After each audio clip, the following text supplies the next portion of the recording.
আজকে আপনাদেরকে ডাকার যেটা উদ্দেশ্য হচ্ছে, গত 12 জুলাইতে আমরা একটা সংগ্রামী যৌথ মঞ্চ আর পশ্চিমবঙ্গ বঞ্চিত চাকরিহারা চাকরিজীবী চাকরি প্রার্থীদের একটা ঐক্যমঞ্চ আছে, এই দুই সংগঠন থেকে একটা লেটার পাই, যেখানে ওনারা বলেছিলেন কি 28 জুলাই ওনারা একটা কর্মসূচি নিতে চলেছেন। 28 জুলাই 12টার সময় হাওড়া রেল স্টেশনে জমায়েত করে তারা নবান্নর দিকে যাবেন। নবান্ন চলো বলে এই প্রোগ্রাম। ওটা পাওয়ার পরে আমরা ওই চিঠিকে অ্যানালাইজ করি। ওর মধ্যে 3000 পার্টিসিপেন্টস ওরা পার্টিসিপেট করবে এই কথাটা বলা হয়েছিল।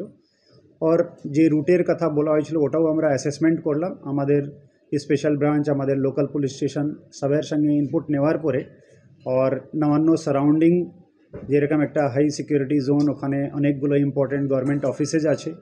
এর ছাড়া রাস্তার ট্রাফিকের কি সিচুয়েশন হবে সব কোটা পয়েন্টকে মাথায় রেখে আমরা 15 তারিখে একটা চিঠি দিই।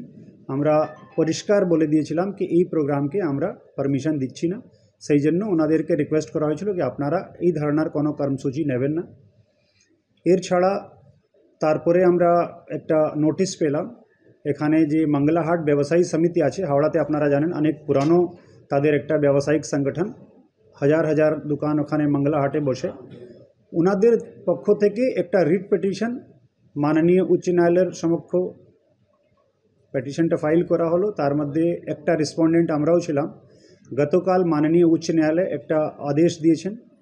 ওখানে খুব পরিষ্কারভাবে মাননীয় উচ্চ ন্যায়ালয় বলে দিয়েছেন কি যেহেতু এই কর্মসূচির অনুমতি পুলিশ দেয়নি, সেই জন্য যারা আইন ভায়োলেট করবে, আইন ভঙ্গ করবে, তাদের বিরুদ্ধে পুলিশ প্রয়োজনীয় ব্যবস্থা নিতে পারে।